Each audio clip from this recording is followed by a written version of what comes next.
Olá, queridos amigos, muita paz, que a paz do nosso querido Mestre esteja em nossos corações, que a espiritualidade boa, amiga, que nos ajuda na divulgação da doutrina espírita esteja conosco nesse instante, nos trazendo paz e luz no coração.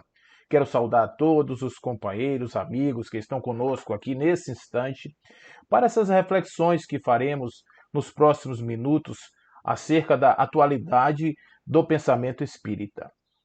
Todos nós sabemos que o espiritismo ele surge na década de 50 do século XIX, meados da década de 50, e que a partir daí Allan Kardec nos trouxe uma série de possibilidades para que nós pudéssemos desenvolver, aprimorar aí então o chamado pensamento espírita. O pensamento espírita seria derivado, portanto, das nossas considerações a respeito dos fundamentos da doutrina espírita, que foi apresentado por Kardec. Ele começa no Livro dos Espíritos, avança no que é o Espiritismo, 59, depois vai para o Livro dos Médiuns, em 61, depois, em 64, ele publica o Evangelho segundo o Espiritismo, em 65, o Céu e o Inferno, e 68, Gênese.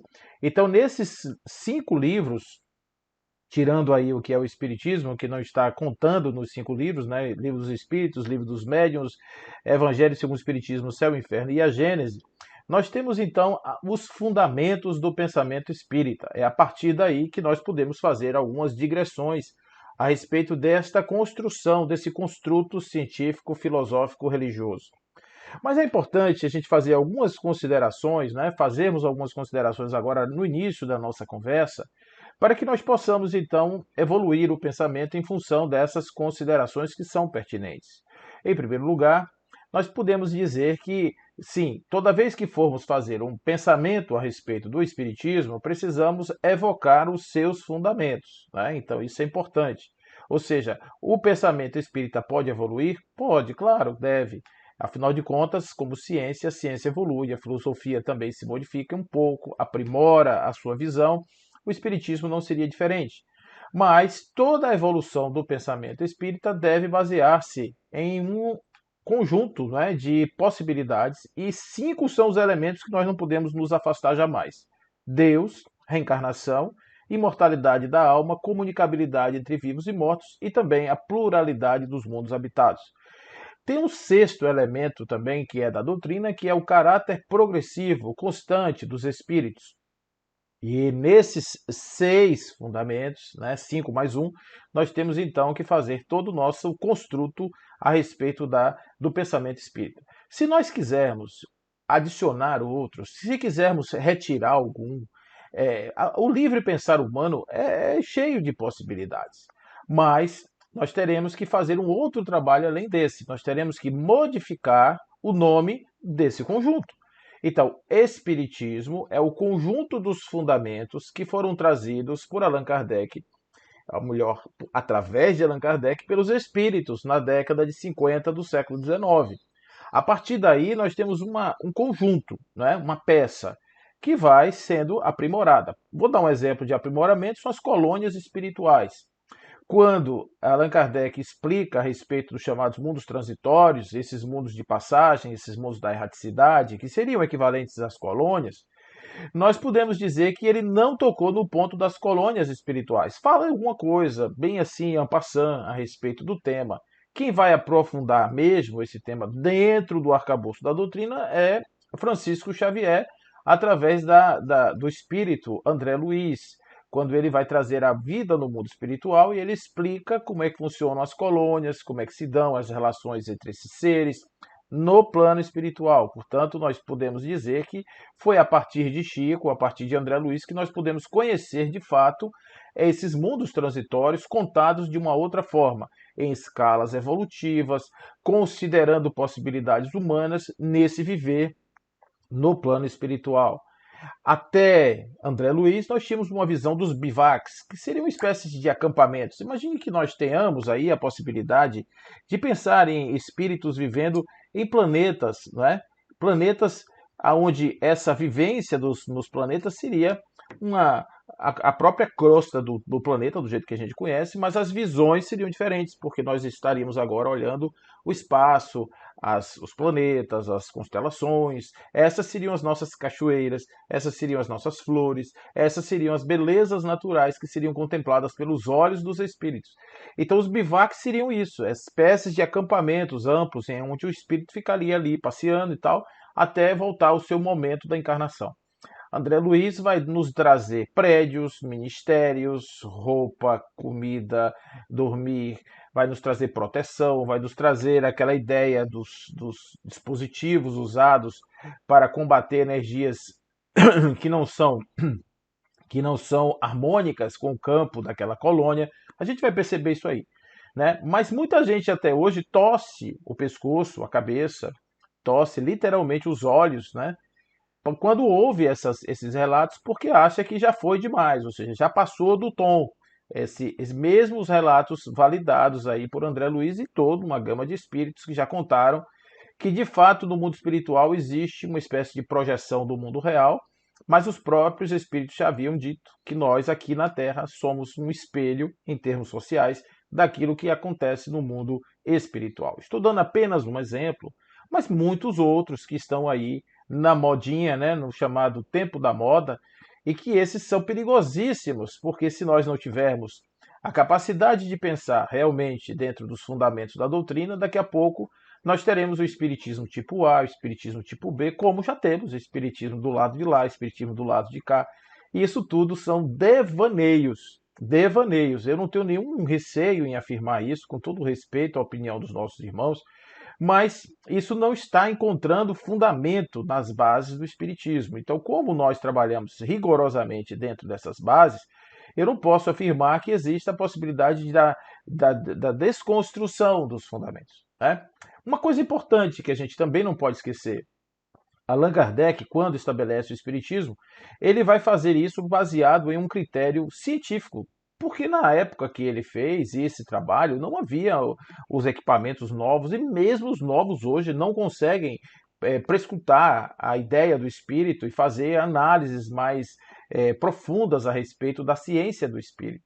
Mas naquele tempo era menos ainda, não tinham muitas informações que nós temos hoje, sequer a física quântica estava ali, sequer rabiscada em um papel.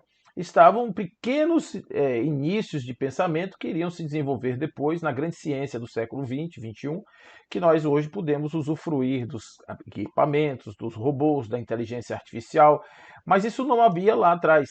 Então Allan Kardec se serve do mecanismo da universalidade, né, que seria a comprovação das verdades chamadas verdades universais através da pluralidade das fontes que não se conhecem, mas no momento em que elas trazem uma verdade coincidente, elas são validadas no critério da universalidade. Então Allan Kardec foi muito criterioso na elaboração desses fundamentos. Lembrando que Allan Kardec só teve 14 anos praticamente de trabalho dentro da doutrina espírita. Ele foi talvez um dos espíritas de menor vida, né? Porque nós temos hoje pessoas certamente com 70, com 80 anos de espiritismo, né? Então ele teve apenas 14 anos, foi de 1855 a 1869, quando ele desencarna. 55, quando ele vai na casa da senhora de Plena Maison, e naquele 31 de março de 1869, quando ele desencarna. Então, 14 anos, praticamente, ele teve para poder estudar, desenvolver tudo isso que hoje nós trabalhamos e que dá origem a todo esse arcabouço científico, filosófico e religioso que nós usamos e chamamos de espiritismo. Então, feitas essas considerações iniciais a respeito da base, do fundamento, nós podemos dizer que sim, o Espiritismo trabalha dentro de um processo de desenvolvimento da sua ideia e que está aberto a possibilidades evolutivas do seu pensamento. Mas, é claro que nós precisamos resgatar de volta, trazer de volta algumas das questões que estão hoje, em nome da modernidade, estão se perdendo. Sigmund Freud vai escrever um livro chamado O Futuro de uma Ilusão. Eu gosto desse livro, é um opúsculo, né? Mas que é bastante interessante porque ele faz uma análise da cultura, né, de uma civilização. A cultura dessa civilização ele diz que a cultura é aquilo que fez com que os homens se diferenciassem dos animais, se elevasse acima dos bichos. Ele usa essa expressão. E que regula todas as nossas relações sociais, sobretudo aquelas que têm relação com a posse, com a propriedade, né? Porque aí é onde está realmente o grande avanço da questão humana, que foi um tom de civilidade que se deu quando se estabeleceu limites da propriedade. Quando isso não acontecia, um Deus nos acuda. Cada um chegava, tomava o que era do outro pela força, pelo exercício da força. A noção de propriedade trouxe ao homem um mais forte fundamento de civilidade, porque passaram os homens a respeitarem os limites do outro, né? Então, toda vez que a gente avança no limite alheio, nós temos uma reação desse indivíduo. Isso é natural, antigamente era na base da força, hoje espera-se, né? Isso aí também tem modernidades hoje questionando isso, mas espera-se que isso seja feito pela força de uma lei que realmente regule os direitos, que assegure que a pessoa tem de fato ali a propriedade assegurada e não simplesmente o resultado de uma bandalheira, né? Uma bandalheira jurídica, uma bandalheira social, que seria o caos na nossa civilização. Mas ele estudando essas relações humanas, ele diz que existem três tipos, basicamente, de pessoas e de reações diante da cultura e da civilização. A primeira reação é aquele indivíduo que ele é completamente indiferente. Indiferente significa um indivíduo que não se toca. Tanto faz a lei ser uma, ser outra, o processo ser mais duro, mais mole, não faz a menor diferença para esse indivíduo. Então, ele vive ali, é um ser absolutamente passivo. Existe um outro que é o engajado. Esse adora aquele modelo cultural e ele é propagandista desse modelo cultural. Ele é capaz de dar a sua vida para que esse modelo cultural permaneça ali, porque ele beneficia de alguma forma, claro.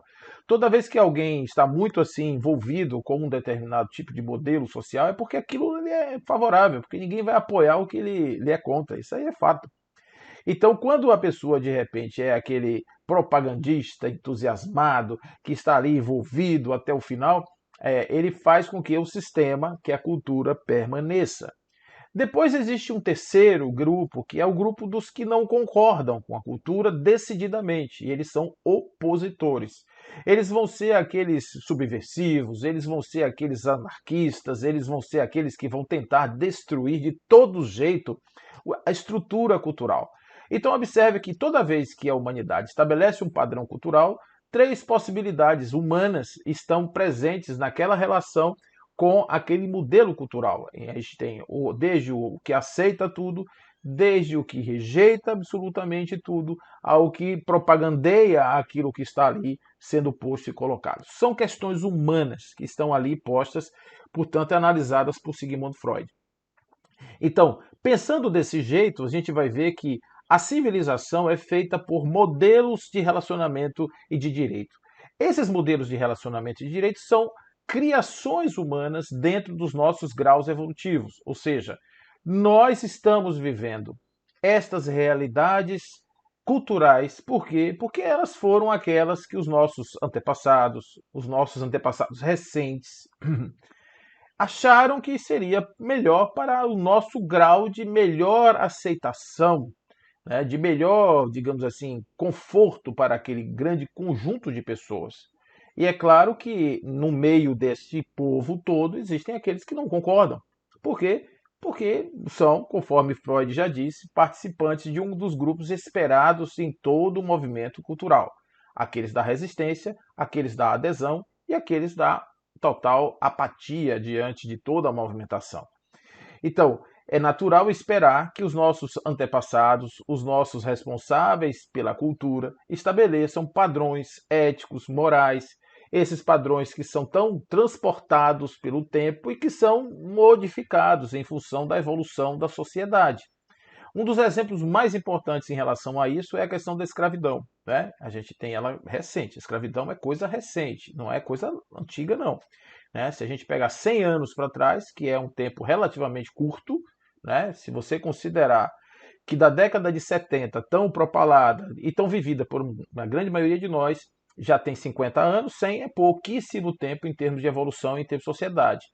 Então, se nós passarmos 100 anos para trás, a gente vai ver que nós estávamos ainda vivendo, na década de 20 do século 20, nós estávamos vivendo ainda os reflexos daquela mudança cultural de uma escravidão que há 50 anos atrás ainda era presente. Então, por volta aí de 1870, 1860, ainda existiam escravos aqui na nossa região, aqui na nossa cidade, por exemplo. Muitos lugares, como o Pelourinho, por exemplo, é conhecido o nome, né? Estou falando de Salvador, o Pelourinho é um lugar que tinha um pelourinho, que o pelourinho era um tronco onde as pessoas eram açoitadas ali à vista de todos. Todo mundo passava, via ali um negro sendo açoitado, dizia que beleza, olha o negro fujão sendo castigado.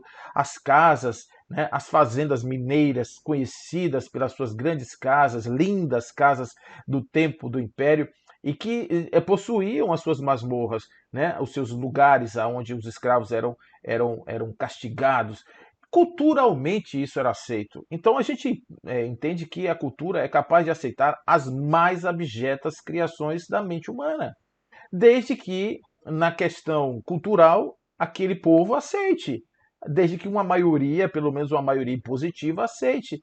Então ela vem, como de cima para baixo, a cultura é um processo muito impositivo, ela vem de cima para baixo e estabelece um modus vivendi, assim, e as pessoas vão viver desse jeito. Quem não for desse jeito, que não estiver nessa condição, será, portanto, um proscrito, será considerado uma pessoa que está fora da lei, está fora dos padrões, etc. Então, observe como isso é complexo, né? Do ponto de vista cultural, a gente entende que tudo aquilo que é lícito ao homem no tempo de hoje é lícito dentro do seu grau evolutivo, é lícito dentro da sua condição evolutiva. Apenas isso, nada mais do que isso, né? Quando nós desenvolvermos novas possibilidades humanas de relacionamento, a gente vai desenvolver outros modelos culturais. Existe como consequência disso a análise do próprio processo da construção da cultura, aonde nós entendemos que para desenvolvermos um modelo cultural é importante que nós tenhamos os fundamentos da cultura. E esses fundamentos são valores. Valores norteiam o desenvolvimento da construção cultural. Então, o que são valores? Valores são, vou chamar assim, de potências do agir, do ser, do valorar, né, no sentido de dar grandeza a uma determinada coisa. Então, os valores são percepções de qualidade, de intensidade de algo que está ali sendo analisado. Então, quando nós falamos sobre um valor moral, estamos dizendo que o quanto vale um determinado tipo de postulado moral. Quando falamos de um valor ético, o quanto vale isso do ponto de vista ético. Mas lembrando que esse valor, ele é o valor que é considerado. Um valor por si mesmo, para ele ser considerado, ele precisa ser de uma outra natureza. Ele precisa estar numa natureza sobre-humana. Então você terá um valor, mesmo que o ser humano não concorde ou não faça, ele é um valor e tem o seu valor. Por exemplo, a vida, né? A vida tem um valor. Então, mesmo que a pessoa não concorde com a vida continua sendo valiosa, importante, mesmo que a pessoa não consiga reconhecer aquilo lá. Quando a gente diz o valor do ouro, a gente está falando de um valor artificial. Por quê? Porque o ouro só tem valor porque é escasso e porque as pessoas valorizam, as pessoas gostam, as pessoas procuram. Por isso o seu valor monetário, o seu valor intrínseco, ele aumenta. Então existem valores que são impositivos, que são por si mesmos valorosos, e existem valores que são aqueles valores que são construídos artificialmente. Esse estudo, que é a axiologia, que estuda os valores, vai determinar basicamente como é que eles se colocam, eles se situam dentro dessa escala, e grande parte deles tem a ver com evolução. Por que eu estou falando de valores dentro da cultura? É porque a cultura ela vai ser estabelecida a partir de valores. Então, se a família não for um valor, Se vivermos em sociedade familiar não for uma coisa que tenha valor, a cultura vai fazer de tudo para destruir essa família, porque ela atrapalha as construções de outras espécies de valores que estarão sendo aqueles da modinha, aqueles que estarão sendo colocados agora. Então, se pai e mãe são figuras que são valoradas historicamente como sendo aqueles pilares básicos da formação cultural de uma pessoa, se de repente alguém entender que não é o pai e a mãe, mas é um terceiro, o Estado, um professor, uma universidade, deveriam ocupar esse papel, é claro que a figura do pai e a figura da mãe precisam ser desconstruídos. Então, quando um valor perde valor social, ele tende a ser desconsiderado, justamente porque não tem valor. Então, observe a importância da comunicação, a importância da mídia, a importância do modelo dos chamados hoje das construções narrativas abjetas. Abjetas, a narrativa é uma forma de dominação pela ideia, dominação pela ilusão. É a coisa mais abjeta que existe, uma narrativa, porque ela foge da realidade e constrói uma realidade absolutamente virtual, sintética, que não corresponde à realidade dos fatos. É uma coisa horrorosa, é uma coisa horrorosa. Desde que se desenvolveu esse conhecimento da neurociência, que se percebe como é que funciona o cérebro humano, a sua lógica funcional, é que existem hoje esses manipuladores maquiavélicos que usam dessa ciência para poder fazer com que as pessoas raciocinem em conformidade com o modelo cultural que lhes é próprio, que lhes é totalmente próprio e que faz com que as pessoas ajam de uma determinada maneira e não de outra. Esses modelos mentais artificiais, eles são hoje a tônica de uma sociedade que tenta impor a sua própria mundividência a uma grande maioria, transformando a sociedade em uma sociedade chamada sociedade moderna. O moderno, ele não necessariamente é sofisticado. O moderno não necessariamente é melhor. O moderno não necessariamente é eficiente. O moderno é simplesmente uma forma de dizer que aquilo que era feito da forma anterior não é legal, que agora a forma correta é a nova forma que está aí sendo feita. Considerando também, né? E a gente tem que fazer uma série de considerandos, porque esse assunto é denso, complexo e a gente precisa entender todas as variáveis dele.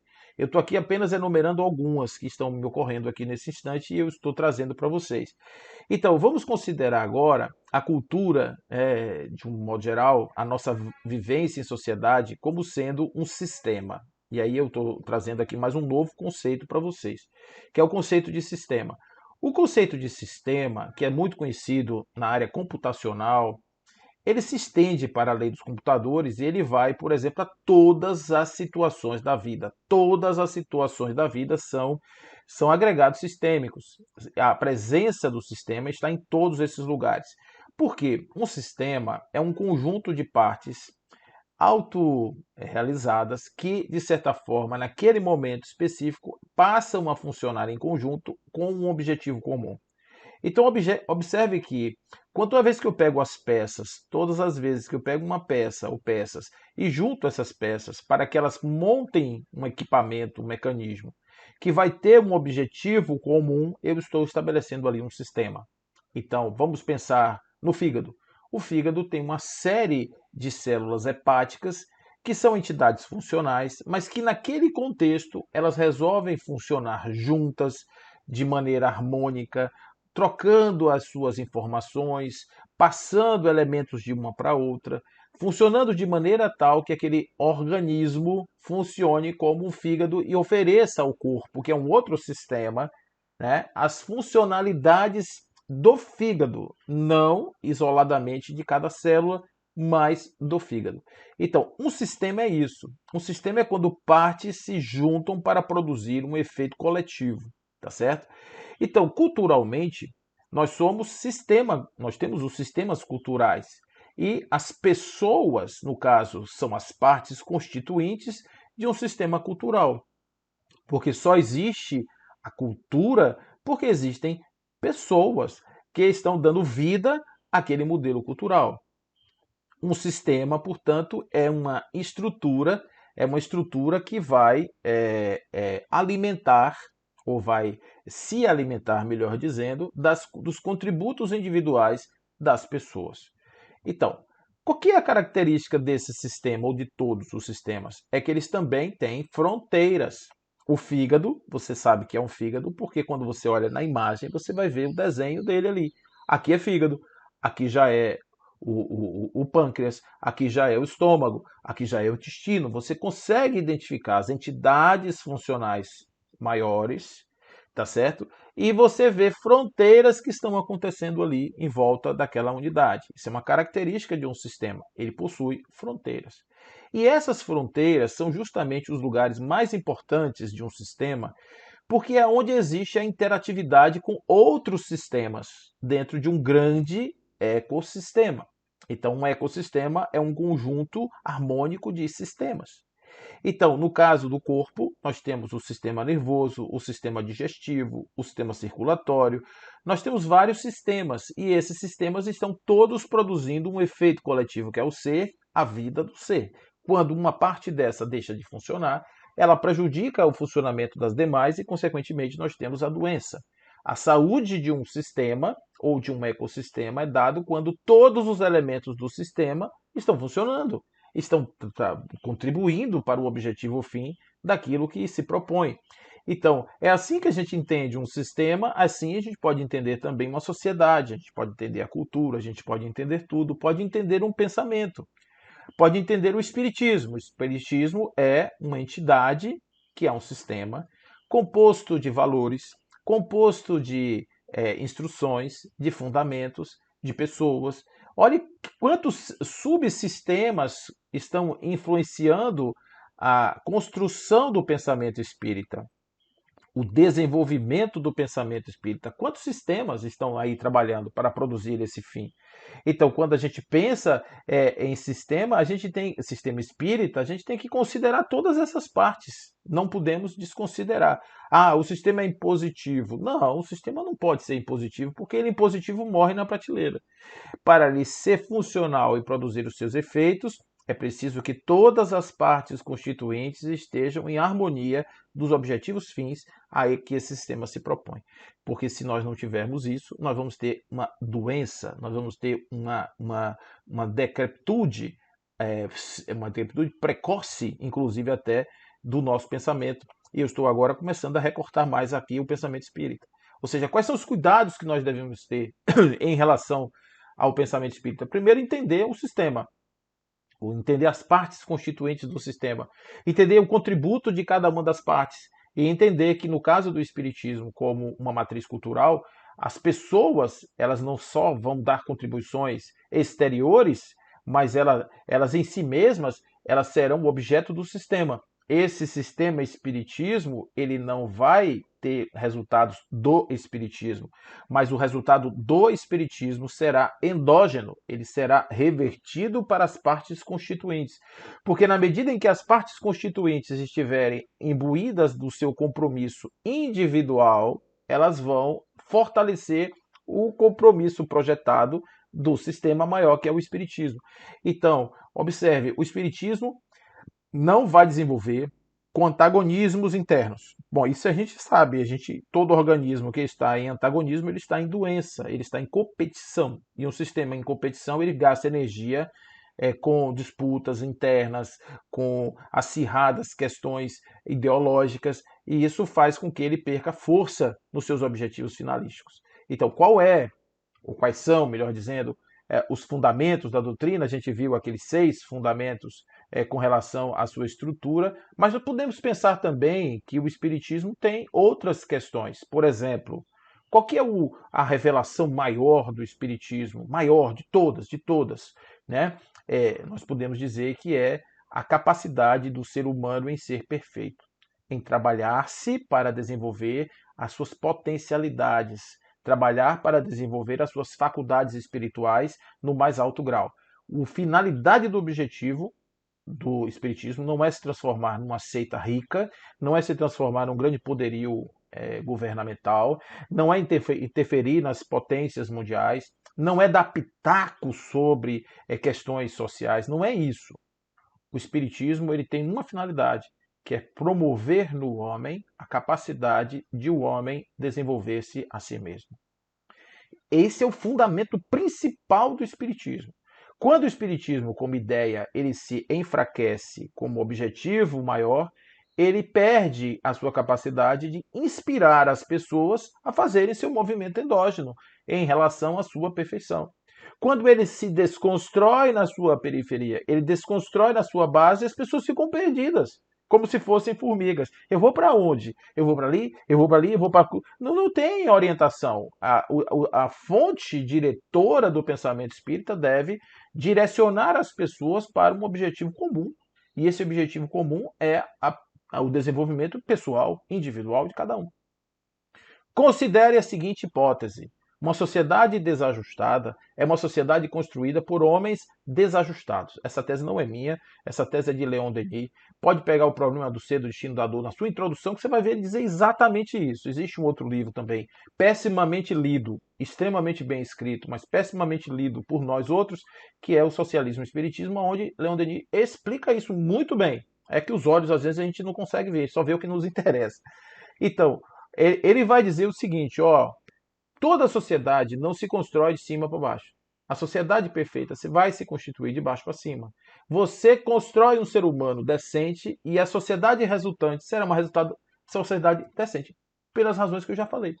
Você constrói pessoas que passam a adotar novos valores, esses valores passam a ser a matriz cultural da sociedade. A partir daí, todo o desenvolvimento cultural daquela sociedade vai ser estruturado pelos valores das pessoas que participam da sociedade. Então, quanto mais pessoas você conseguir trazer ou desenvolver a noção desses valores maiores, mais é forte, contundente, mais essa sociedade assim será. Então, não será uma sociedade de pessoas que vão carregar bandeiras, que vão eleger títeres, vão eleger os seus comandantes. Nada disso. Isso é ilusão nossa. Isso é tribal. Ó, gente, quem tem chefe é índio. Quem precisa de chefe para guiar um bando é formiga. Seres humanos são autônomos. São entidades autônomas. Seres humanos têm discernimento, têm livre-arbítrio, não precisa de chefe. Seres humanos precisam de consciência. Isso é uma coisa importante a gente considerar. A gente precisa de consciência, a gente não precisa de chefe, não. É consciência. Quem tem chefe é índio. Quem tem chefe é índio do estado mais primitivo, que eu estou dizendo. É tribo, são seres que estão vivendo ali dentro de uma cultura, né? De uma cultura onde existe aquele indivíduo que é o mais sábio, que é o melhor e etc. E ele é que diz tudo. Uma sociedade desenvolvida será uma sociedade de consciência de pessoas que individualmente farão a sua parte.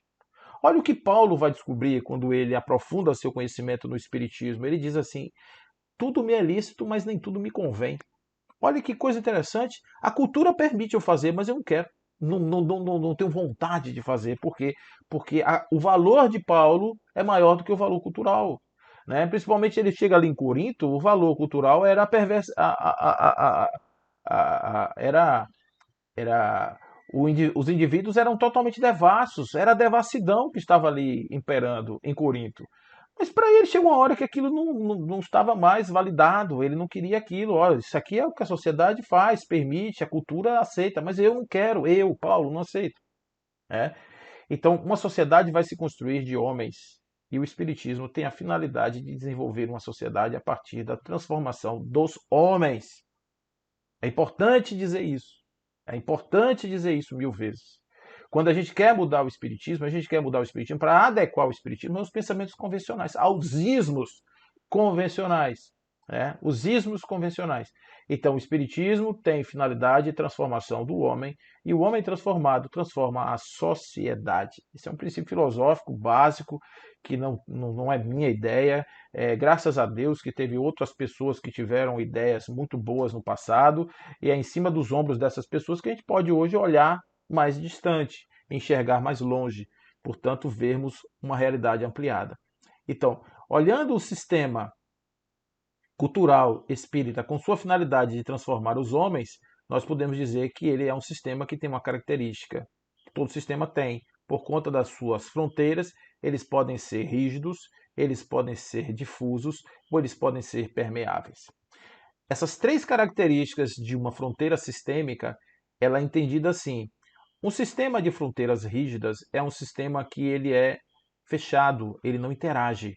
Então, internamente, só existe ali o fanatismo. Existe um fanatismo que não enxerga além das fronteiras. Antigamente, o homem primitivo ele não singrava os mares, porque ele tinha medo, porque ele não sabia o que tinha no final. As realidades culturais do homem primitivo eram realidades restritas à sua cultura e à sua localidade. O tanto que ele conseguia se deslocar, ali estavam as fronteiras culturais. Então, se ali naquele entorno fosse gelo, somente gelo, a realidade total do planeta, do universo, seria gelo. Se fosse deserto, a realidade seria deserto.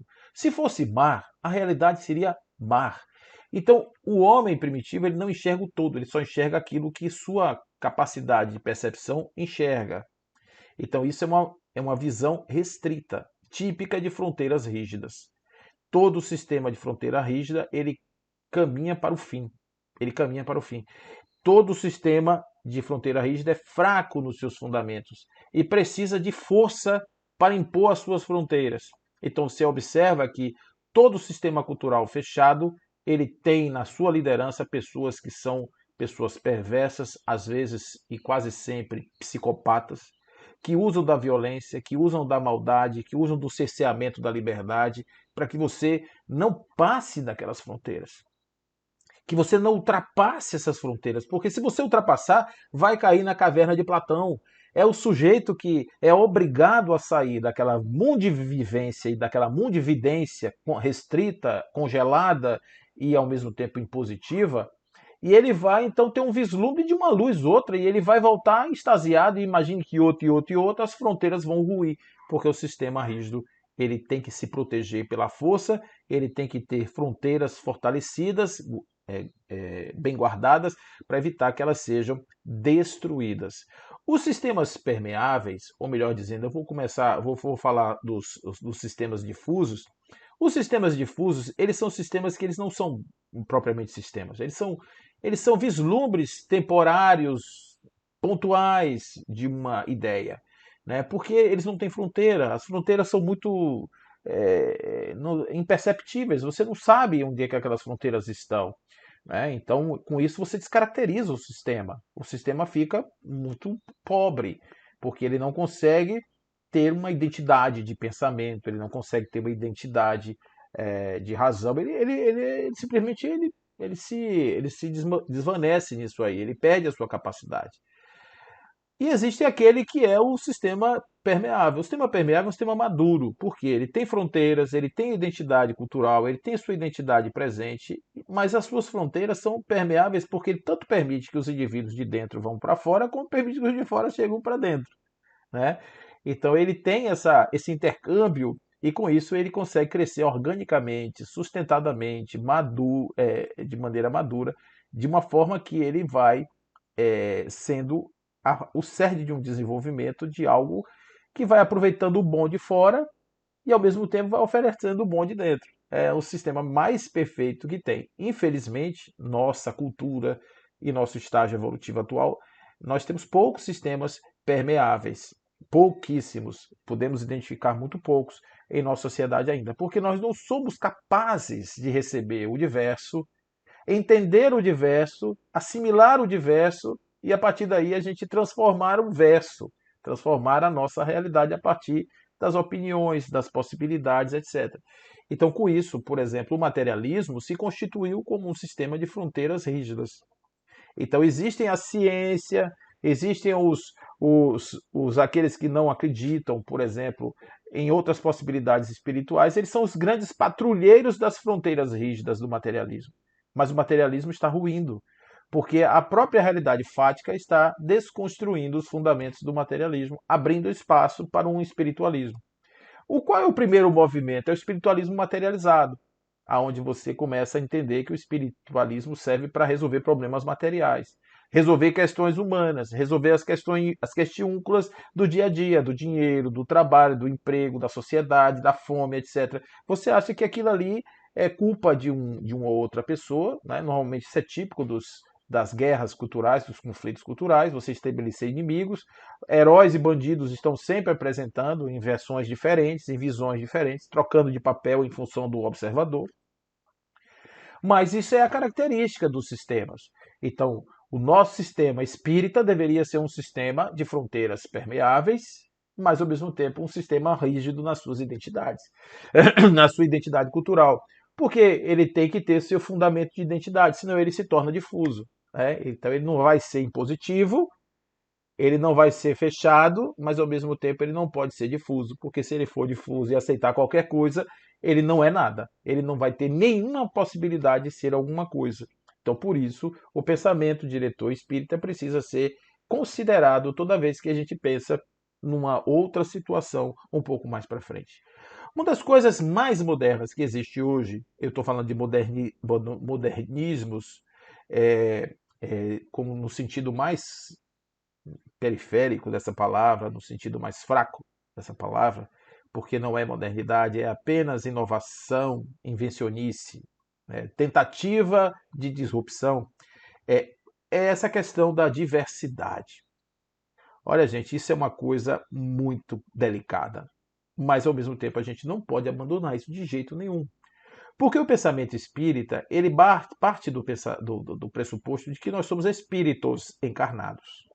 E o que é o espírito? É o princípio inteligente do universo. O que um princípio inteligente do universo faz na carne? Desenvolve as suas potencialidades. Questão 132, uma das questões mais importantes do Livro dos Espíritos. Né? Nós saímos da condição de simplicidade e ignorância, questão 115, e vamos à possibilidade da perfeição, questão 132. Então, nesse processo evolutivo, nesse desenvolvimento, o espírito é aquele que é o aprendiz das suas próprias faculdades. Olha o que o Espiritismo está fazendo. Ele está permitindo que nós entendamos. E não é ele que está proporcionando, ele está apenas nos dando essa informação. Que nós somos espíritos, que espírito é um princípio inteligente, que não tem sexo, que não tem cor, que não tem um corpo. Ele possui temporariamente uma expressão carnal, mas ele não é um corpo, ele não está de posse, aquilo não é dele, aquilo é uma passagem, aquilo é uma coisa absolutamente fugaz. Absolutamente fugaz. O que são 100 anos na eternidade, meus amigos? É nada. É um lapso, é um átimo de minuto de tempo. Não existe essa ideia de uma coisa, o corpo. Não, o personagem, ele é um passageiro mesmo. Aqui é que o personagem aprende a amar, a perdoar, aprende a se libertar das suas amarras anteriores, ele aprende a ressignificar os seus valores, ele aprende a crescer na sua visão, autopercepção, é isso que um personagem deve aprender. Só que a gente chega aqui na Terra e acha que a gente tem que acumular, que a gente tem que aproveitar, que nossa vida aqui é um teatro, que a gente tem que usar o corpo como se o corpo fosse o grande brinquedo do espírito. É isso que a gente pensa na modernidade, vamos dizer. Mas o que os espíritos nos ensinam é, gente, presta atenção. O corpo tem os seus efeitos sensoriais por razões evolutivas. As sensações que nós temos de prazer, de gozo, etc., são evolutivas, têm função reprodutiva. A gente se diverte com isso, como meninos são capazes de cheirar a cola de sapateiro. A cola de sapateiro é para colar sapato. Não é para levar uma pessoa a um estado alterado de consciência, mas as pessoas fazem isso. O corpo não é para as pessoas entrarem em êxtase de prazeres gozosos. Não! O corpo é para que o indivíduo possa usar a sua materialidade para acessar pessoas que no plano espiritual ele não acessa, por exemplo. Nós não poderíamos estar em contato com pessoas que hoje estamos aqui espiritualmente, porque às vezes elas estão num grau muito melhor do que o nosso, ou muito pior, e nós não conseguimos no plano espiritual ter esse livre acesso. No corpo nós podemos. Nós podemos acessar pessoas que nós nos encontramos 5, 6 encarnações passadas, aqui agora, para ajustes. Ajustes. E não é o corpo como um instrumento de prazer, de satisfação. Ah, eu tenho que comer, eu tenho que refastelar. Não é isso. Isso é consequência, é necessidade da vida. Então, Allan Kardec deixa isso muito claro quando ele diz que as diferenças sociais, essas coisas abjetas que nós encontramos hoje na sociedade, essas pessoas comendo lixo e etc., é por causa do egoísmo. Basta olhar. As nossas lideranças hoje são egoístas, são corruptas, só querem saber de dinheiro, dinheiro, dinheiro. Como é que uma pessoa que só pensa em dinheiro vai transformar isso em dignidade social? Não tem como. Não existe, porque os valores estão em naturezas diferentes. Me diga onde está o seu coração, eu direi onde está o seu tesouro. Né? Ou me diga onde está o seu tesouro, eu direi onde está o seu coração, melhor dizendo. Não é assim. Então o pensamento diretor espírita ele é muito claro. Nós somos espíritos vivendo realidades humanas. Para quê? Para o progresso, para o desenvolvimento. Aí o que a gente faz aqui?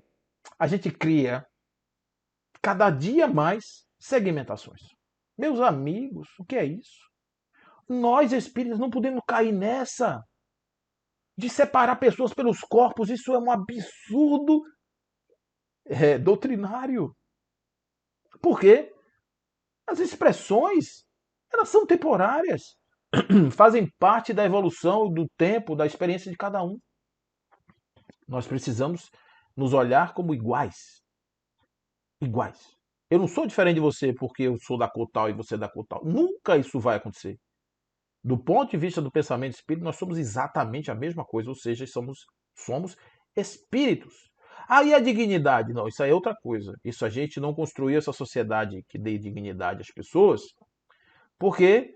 Porque nós somos egoístas no mínimo e somos egoístas no máximo. Nós não somos egoístas só numa coisa, somos egoístas num geral. E isso é o que tem que ser tratado.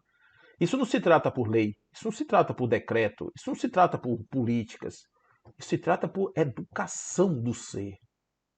Educar o ser para ser. Educar o ser para ser espírito, vivendo a realidade humana. É isso que o Espiritismo nos traz. O Espiritismo nunca vai evoluir com ideias, inovações, invencionices, sectárias, segregadoras. Nunca vai. Por quê? Porque isso não é espiritismo, isso é materialismo puro. E o espiritismo veio, conforme questão 799, destruir o materialismo, abolindo todas as noções de crenças, de castas e de cores. Isso está escrito no livro dos Espíritos, gente. A gente não pode fazer leitura seletiva.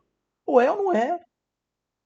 Então, é preciso que a gente volte a pensar que o espiritismo vai evoluir? Vai. Claro que vai. Vai porque ele vai sair do... Allan Kardec disse os seus períodos. O período da curiosidade, o período filosófico, o período das lutas, o período religioso, o período intermediário e o período da regeneração. Esses são os períodos. Onde nós estamos, não faço a menor ideia, porque nós estamos numa mistura de religioso com período intermediário, ainda estamos nas lutas, ainda estamos na curiosidade, a filosofia. Talvez tenhamos imprensado esses períodos, eles estejam todos aí misturados juntos, mas nós precisamos refletir sobre isso. Eu não sou preto, eu não sou negro, eu não sou amarelo, eu não sou cinza, eu não sou branco. Eu sou espírito vivendo uma experiência na cor tal, porque eu pedi para sair essa e não outra. A gente usa os corpos que são necessários para as nossas experiências evolutivas. Vamos transformar a sociedade? Vamos, quando nós tivermos mais amor, nós tivermos fraternidade real, quando nós formos aqueles capazes de enxergar o outro como igual a mim, quando eu tiver a capacidade de expandir minha noção de Deus, quando eu for capaz de ver Deus no outro e me apaixonar pelo outro porque eu sei que Deus está ali, aí a gente vai mudar a sociedade, com certeza, não precisa nem de ninguém, não precisa de ismo nenhum, só precisa de consciência. Só consciência e mais nada. E quem tiver essa capacidade, a gente vai ter uma mega baita sociedade linda, um sistema perfeito funcionando em harmonia. E como é essa harmonia do sistema? É quando o nosso sistema humano estiver em sintonia com as leis de Deus. Aí a gente vai estar do bem. Aí a gente vai ter a capacidade de não somente viver uma sociedade harmônica, justa, linda, maravilhosa, como também a gente vai ter a possibilidade de estar mais pertinho do Criador, que é o que a gente quer, pertinho de Deus, né? Então, religiosamente falando, é importante, é imperioso que nós desenvolvamos a consciência do Espírito. Agora, eduquem os filhos, eduquemos os nossos filhos para isso, gente. Porque uma criança que é educada no materialismo, ele vai ser materialista, ponto. Porque o seu modelo mental é esse. Ele pode até ser espírita, como muitos somos, mas o espírita com paradigmas materialistas, vivendo na realidade materialista, sendo espírita. É por isso que o espiritismo está tão cheio de inovação. Inovação que é voo de galinha. É aquela coisa que voa e cai sem fundamento, sem sustentação. Allan Kardec fez um trabalho incrível. Centrou nos pontos principais e disse: construa um prédio a partir daqui. Agora a gente quer arrancar os pilares para construir prédio, não dá, porque o prédio vai cair. É preciso ter consciência disso. A evolução do pensamento espírita está baseado na construção, fortalecimento dos critérios que serão utilizados para a nossa nova percepção, a nossa construção de um mundo melhor, de um mundo maior, de um mundo mais cheio de possibilidades. E aí a gente consegue realmente avançar nisso, né? Então, pensemos nessa possibilidade. Vamos avançar com o Espiritismo, vamos desenvolver. O Espiritismo, Allan Kardec dizia, quando o Espiritismo bater de cara com a ciência, e a ciência for mais forte que o Espiritismo, muda. Muda. Por quê? Porque tirando as bases que são comuns, os relatos e a forma de um espírito se manifestar ao outro, como ele mesmo faz lá na subjugação, quando ele dizia que não tinha possibilidade, depois ele traz na própria vida dele a ideia da possessão, incorporando um nível a mais no grau das obsessões em médiums, conforme ele vai trazer do livro dos médiuns. Então isso tudo está aí. Não é invenção de Paulo. Isso é coisa nossa. Isso está na literatura. Qual que é a diferença? Uma coisa é teoria. A teoria está no plano da consciência. A teoria está aqui nessa parte frontal. Isso precisa caminhar para o centro do cérebro, para o sistema límbico, o sistema emocional. Isso precisa dominar nosso campo de valores. Isso precisa ir para os nossos campos de memória, memória inferior, campo mental superior. Isso precisa impregnar nosso campo espiritual de luz para que a gente possa enxergar o que nós temos. Então, se a gente conseguir desenvolver entidades espíritas, centros espíritas que sejam capazes de educar a criança, né? Educar a criança na noção de espírito, falar sobre Deus, não o Deus que faz favor, mas o Deus imanente, Deus poderoso, que nos dá vida, que pega todos os sistemas e faz tudo funcionar ao mesmo tempo de forma harmônica, perfeita, absolutamente perfeita. É isso. A gente começa a transformar na base e a gente vai construindo seres melhores, sociedades melhores, mundos melhores e vai caminhando na direção da regeneração. É isso, irmãos. Vamos pensar, viu? Porque tem muita gente trazendo novidade e nem sempre a novidade normalmente sem estudo é um perigo. E quanto mais potencializada é uma pessoa que não tem fundamento, maior o estrago que ela pode fazer, né? Não existe nada pior na vida do que um incompetente potencializado. Um incompetente potencializado faz um estrago sem fim. Ele aperta o botão de uma bomba atômica. Ele é capaz de soltar um vírus mortal no mundo. Ele é capaz de destruir uma sociedade. Ele é capaz de arrasar uma cultura milenar. Ele é capaz de bombardear os objetos de arte, de história da humanidade. Ele é capaz de destruir o futuro da humanidade, se ele tiver poder para isso, porque a sua ignorância não permite enxergar um palmo diante do nariz. Infelizmente, a gente ainda tem que conviver com espíritos assim na Terra. Mas é paciência, porque a natureza não dá saltos. Esse é o processo, é a evolução que se dá assim, de passo em passo, pezinho em pezinho. Olha, a gente chega lá. Vamos trabalhar para a gente contribuir positivamente, refletir qual a parte que me cabe nesse latifúndio, aonde eu estou nessa história toda. E assim a gente atualiza o pensamento espírita para os próximos milênios, deixando aos nossos irmãos do futuro o legado de uma sociedade mais justa, mais harmônica, mais feliz. Que a paz do Cristo esteja em vossos corações, que o Papai do Céu vos ilumine, estejamos em paz, em nome de Deus. Que assim seja.